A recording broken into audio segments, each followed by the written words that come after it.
Welcome to Healthcare Connector, a podcast for amplifying the voices of women and people of color in healthcare. Hi, everyone, and welcome to another episode of the Healthcare Connector. Today, we have Miss Irnise Williams, or if you follow her on IG, you may know her as the Your Nurse Lawyer. And I don't like to waste any time, so I'm just going to jump right in. Irnise, tell us a little bit about yourself and what you do. Yes, so I have been a nurse for 13 years. I have been a lawyer for 7 years, but most of the time, even after I graduated law school, I still practice as a nurse up until probably for another 2 weeks, I'll be practicing as a nurse. And so I've just kind of worked in various legal capacities since I graduated law school. Opened up my law practice a few years ago. I didn't really like what I was doing, so I closed and decided to kind of still figure it out. And then I realized last year that 6 years had gone by and I was still figuring it out. And I kind of just needed to do something because maybe doing something would help me figure it out. And it did. So I relaunched my law practice last year, primarily working with nurse practitioners who are opening up businesses. And then I've kind of expanded to also work with nurses and non-nurses who are opening up businesses. And now I mostly focus and work with service-based businesses. So that includes nurses, nurse practitioners, people who are opening up IV hydration businesses, med spas, primary practices, and even some who are opening up online or coaching businesses. And so we work together in a 66-day program, one-on-one, building all of the internal systems and tools that they need to be sustainable and profitable. So I also do some education for healthcare workers and teaching them how to avoid being sued and to learn how to document and how to navigate some of the challenges of being in healthcare. So I love it. I'm always talking to people about using their knowledge and their experience and their expertise to do more than like what we're taught. And so I think it's interesting that not only are you a nurse, but you're also a lawyer. So like, how did that come about? Because you were tell us a little bit about that educational path and then how you made the decision to switch and add on law to that, because that's huge. Yeah, so when I finished nursing school, I feel like everybody was on the CRNA track because CRNA track was kind of new still. It wasn't like it is now. Like I think it was like maybe 2 or 3 schools. Maryland had a big program.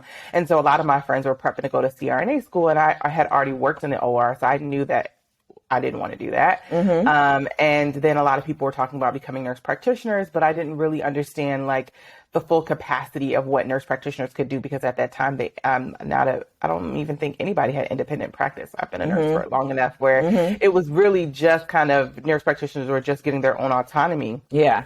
And so I wanted to get a second degree where I had some control over what I was doing, that I wasn't necessarily kind of being controlled by a provider or a doctor in that kind of sense, but I wanted to create change. I knew I wanted to impact policy. I knew I wanted to help people still.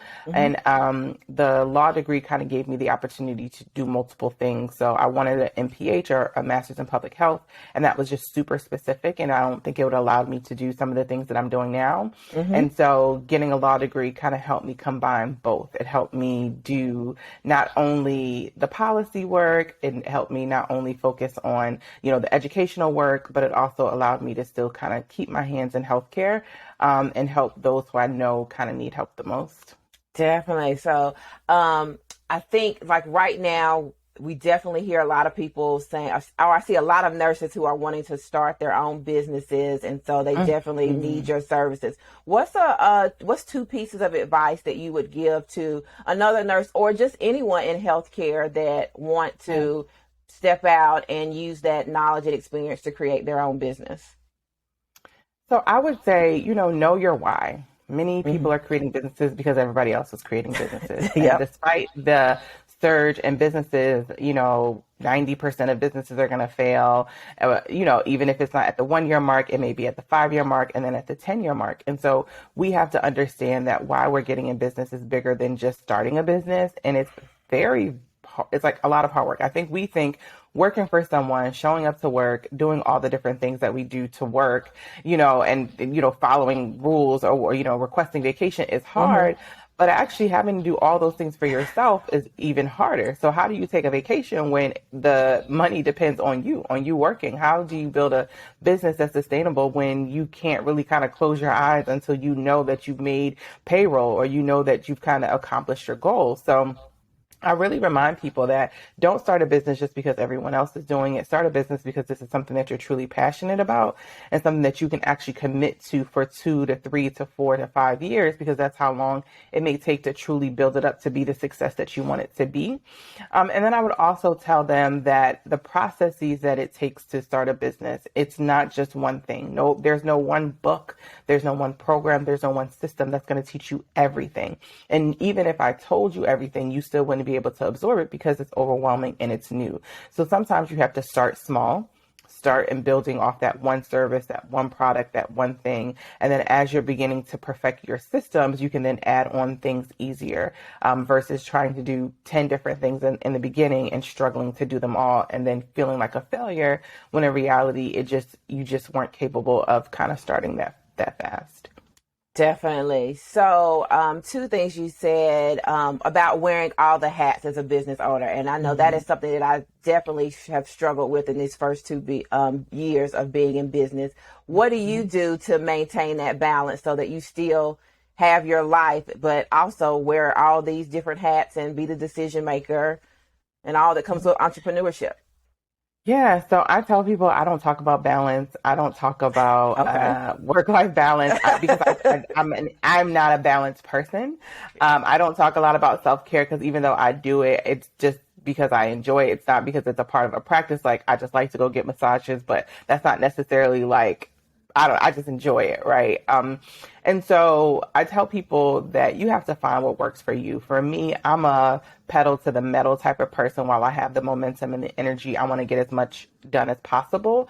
And then eventually I will figure it out. I think in this first year of relaunching, it has been no sleep. It has been late nights, early mornings. My mind doesn't turn off, and I'm slowly getting into a place where I have better systems.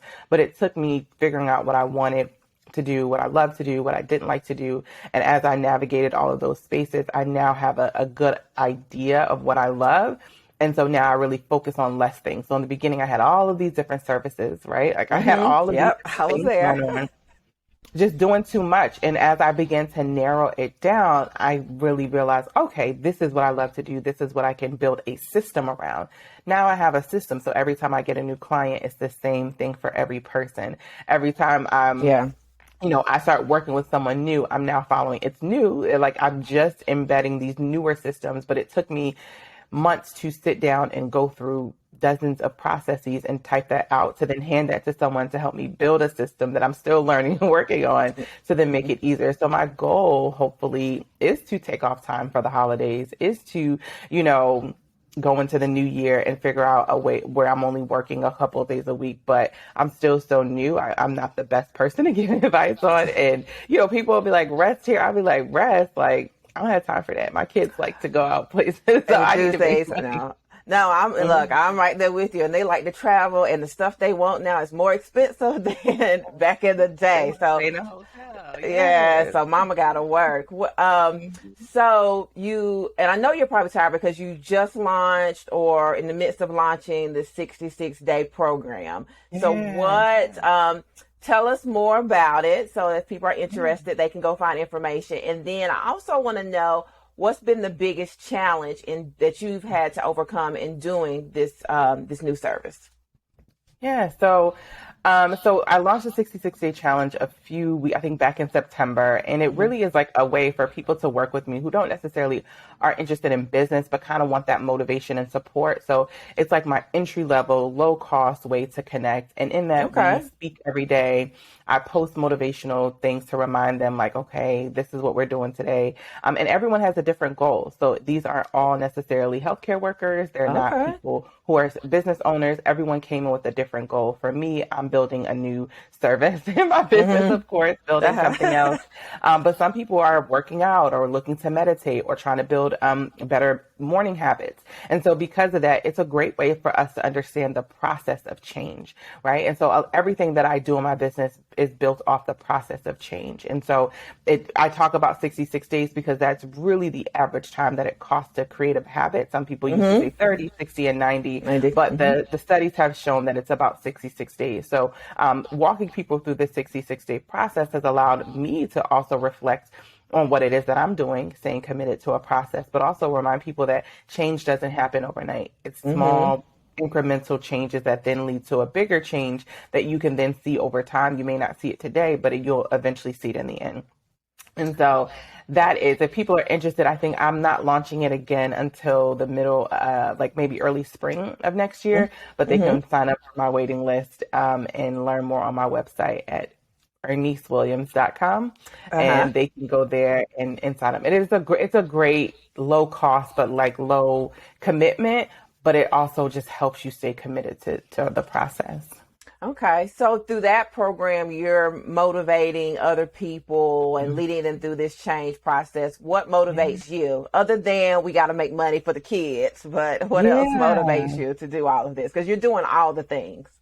Yeah, Right? so I think for me, it really is understanding what my purpose has always been. I've always known that I had a purpose, and I'm here for a bigger reason other than just to be present on this earth. And so, getting in alignment, my friend always says, get in alignment with your assignment really helps you to just feel at ease. Like, even though I'm doing a lot, people are like, oh, you're so busy. I'm like, girl, I'll be like, even though I'll be doing a lot, I'll be doing it for the bed, or I'm doing it for the couch, or I'm home. It's like, it's not hard work because it's what I love and it's what I'm supposed to be doing. And so I'm motivated by the change that I see in my clients, by the change that I see in my community, by the conversations that are happening around me where people are now talking about documentation in a different way. People are talking about starting businesses in a different way, that we're not just, doing things because everyone else is doing, that we're actually building a sustainable business that we could either sell or build into something else in the future. And so seeing the change around me really reminds me to keep going. So when I'm requesting testimonials from my clients, and they send like one of my clients sent me one today, and I was like, okay, like this is good. Like, I know what I'm doing. Like, it just affirms the process and the hard work that goes into building the business, and which people don't see. Like, even if I had a camera all day following me around, people still can't see the internal stress that you go through as a business owner and trying to figure things out and build, fail, fix it, make it work, make it make sense. And so, I think that's what motivates me, is really seeing the change around me.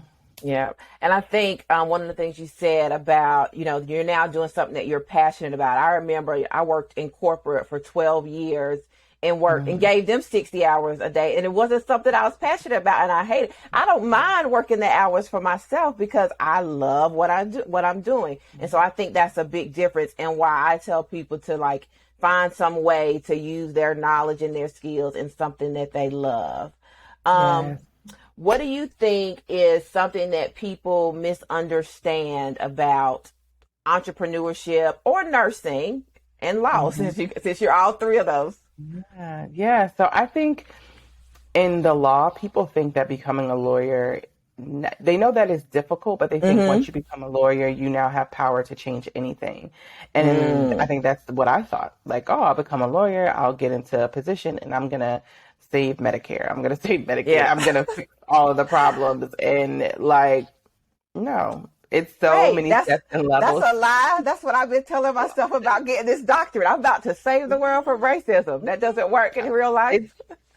It's like there's so many steps and so much bureaucracy in the process to actually be able to be in a position to create the change. And by the time you get there, you're so worn down by trying to fight all of the things, the oppressions of the world, that it can be overwhelming. And litigation also takes time. It takes years to file a lawsuit. It takes years to, settle a lawsuit. It takes years for it to go even to trial or to the Supreme Court or wherever. That process isn't easy. So if your goal is to go and create some major change just because you get a law degree, it's just not a great, that's not the way. You can do that, but I don't want people to experience the same disappointment that I had when I got there and was like, oh, wow, like the barriers are real. I think in nursing, people really do assume that nursing and that nurses are well equipped and well supported.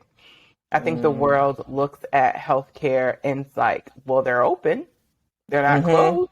Yeah. And if they're not closed, then they should be doing whatever needs to be done, not understanding the internal struggles that are happening with staffing or with, supply chain or with, being flooded or overflowed because of patients, or, and I think sometimes we forget that hospitals have always been at high capacity before there was a pandemic. And then let alone there being a pandemic, and now we're going into the winter season.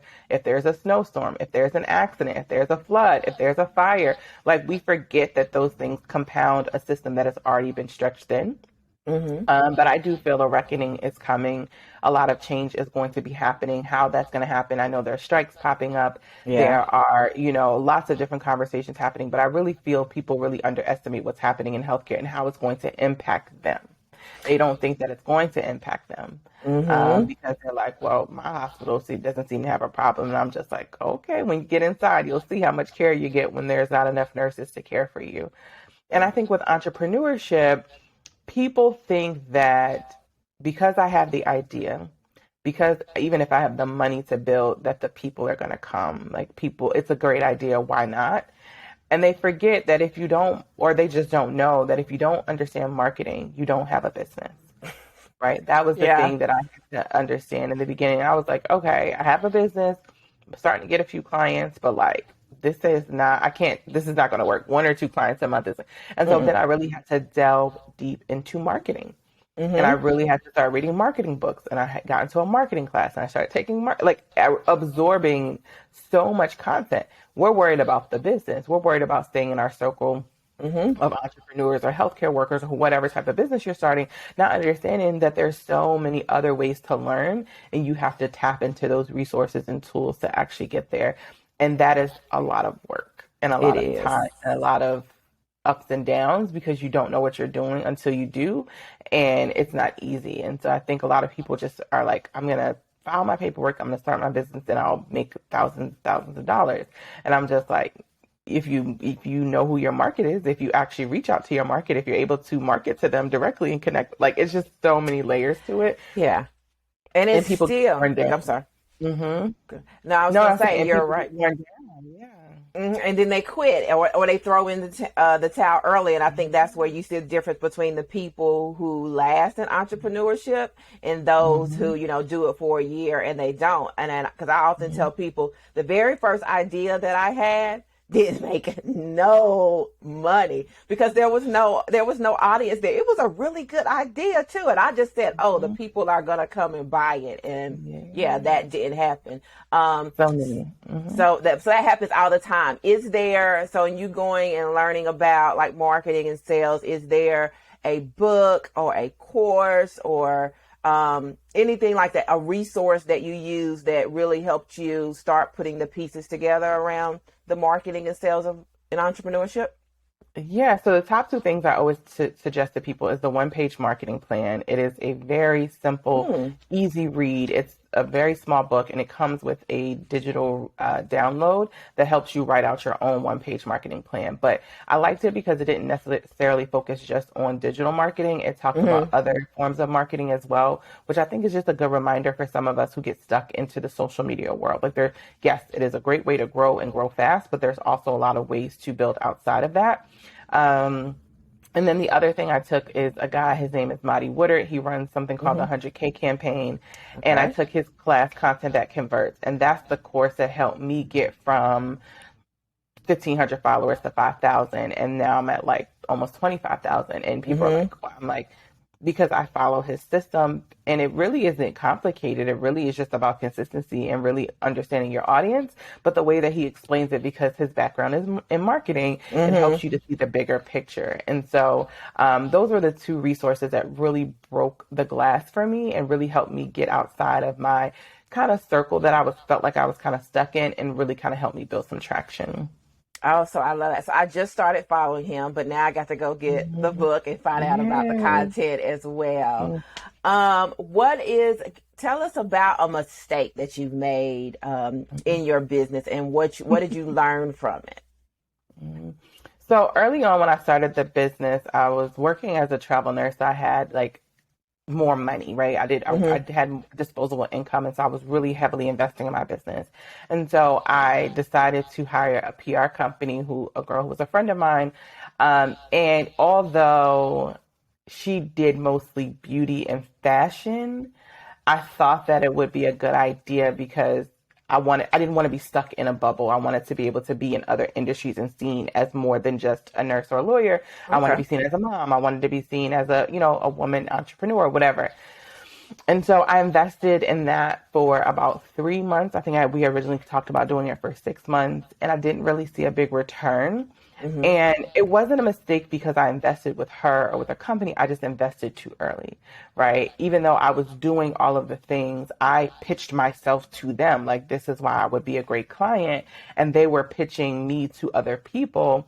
I just think it was too early. It just wasn't good timing. And so when you think about, I could have used that money to do so many different things. I could have Mm-hmm. used that money to hire my accountant earlier, who really has changed my life. I could have used that to, run ads. I could have done just so much more with that money. And so that was, I think, to me, it was a mistake, right? It was Mm-hmm. a bad decision. Some people say hire the PR company, do it, but I feel like you want to have a brand that is so strong and that people just really have a good handle on, that when you hire the PR company, it's an easier pitch and you can actually see your results a lot faster.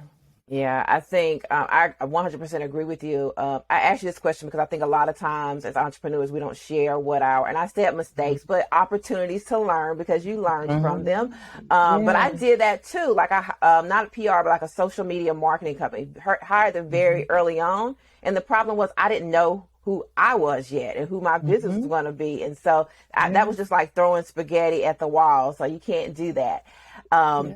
so thank you for talking about that. How do you now make a decision? Because on social media, we see like so many entrepreneurs and they have all the things, or so they're doing photo shoots and they have the latest technology, or they're saying go Mm-hmm. buy this piece of software. So how do you make a decision when it's time to invest in that photo shoot or new piece of technology or new programming so that you don't do what you did the first time Mm-hmm. and do it too early? Yeah.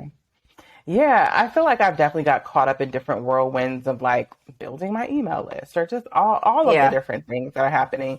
I think one of the things that I had to tell myself, I think this summer, like in about July, August, I kind of had a reckoning with myself, like, okay, Hmm. girl, like Yeah. you're doing a lot and you're investing in a lot, but you also want to make sure that this is sustainable. Like that is the big proponent of my business is sustainability. And so I really had to just begin to question like anything that I'm investing in or anything that I'm doing. Is this sustainable? Is this something that not only is sustainable, but then, okay, yes, it's sustainable. Is this going to be profitable? So what is the return on investment for me? So I kind of go through a series of questions asking myself, is this sustainable? Is this profitable? Am I going to see a return that I need to see in real time? Have I reached my financial goal for the month before I actually start Mm. investing money that I've already kind of, my money is already kind of set for the month on what goes where. So if I'm investing in something extra, I need to have already exceeded my monthly goals. And so Exactly. if that's really none, those questions aren't answered or I don't get a good feeling after that, it really helps me see, okay, I don't need to invest in that. And so photo shoots for me, I love taking photos. It's Hmm. something that I really enjoy, but I also like to use cheaper options. So I've done two big branding photo shoots. So one last summer and then one a Hmm. few months ago. But between that, I did photo shoots with a company called Shoot. It's SHOOTT. Hmm. And the sessions are free. And then you just pay for the Mm. photos. And they're in almost every city. So I lived in New York for a Wow. while. So in New York, I used to do them in all over the city, Hmm. especially as the seasons change. So it was like good to, have that content. And they're in most major cities, but then I went on a trip to Miami. So while I was in Miami, I also did one. And so it's just a great way to kind of have refreshing professional content that is very Hmm. inexpensive. That's what my whole brand and business is about, is teaching people how to build the business that is sustainable and profitable without having to break the bank. Yeah, you are full of resources. I gotta go check that one out now. I love it Yes, because photo shoots can be expensive. It does look good, very but yeah, expensive. they can definitely get expensive. Um, Hmm. if you could go back to your younger self and give yourself one piece of advice, what would that be? I think it would be to enjoy the moment.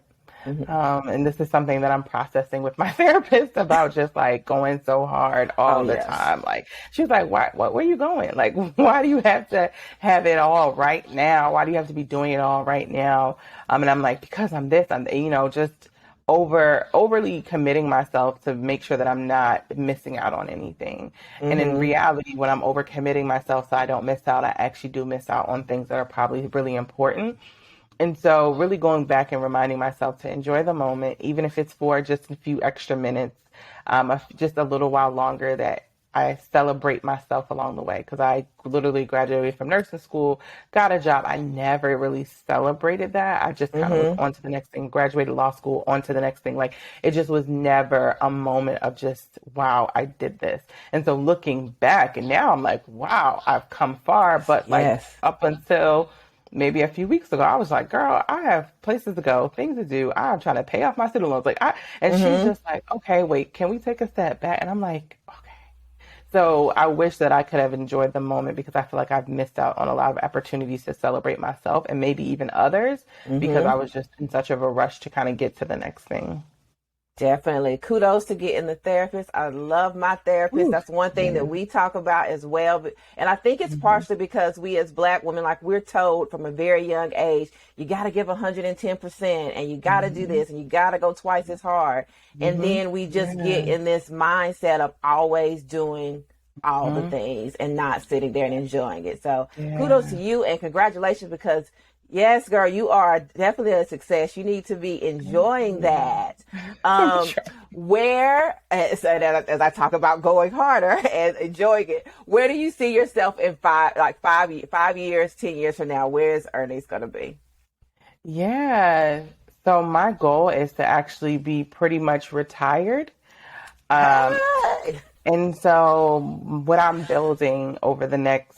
been building and what I hope to kind of continue to build over the next few years, I hope that I can then sell or license to the point where I don't have to work. And I can really enjoy my children, and I enjoy my husband. We were like, okay, if money isn't an issue, what would we do? We would just like go get on a drop the kids off to school, go get on a flight, and then come right back, right? And so mm-hmm. I'm like, that's our goal. I think that most of my life and most of my family, they've worked so hard for so long, well into their 60s and 70s. Mm-hmm. And I don't feel like that is my lot in life. And I feel Good. like, all of the things that they sacrificed means that I should be able to live and enjoy my life a lot more and not wait until I'm 65 No, to who be able wants to to, travel then?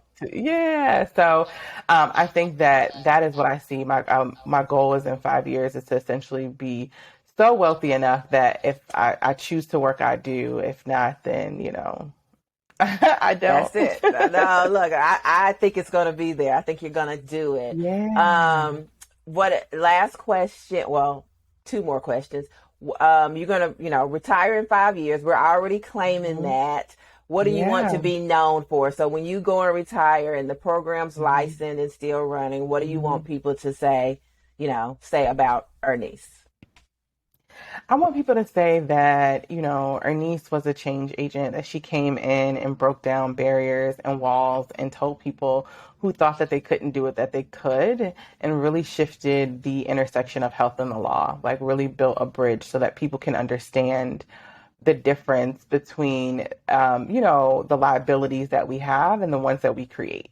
And so I think that is what I want to be known for. And, I don't think I don't need to be famous. I don't need to be like Mm. popular. I just want to be No. rich. Hey, I'll take that too. I don't need everybody to know. I don't need 100,000 followers as long as I got enough As to long as I bring got in the enough. money so that my family can live the life we deserve.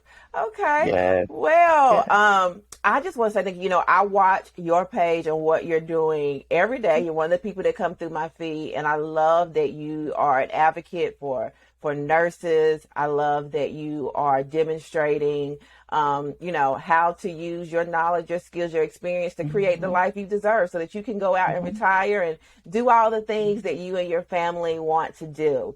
Yeah. So if there are people out there who want to get in contact with you, how do they do so? Where can they find you?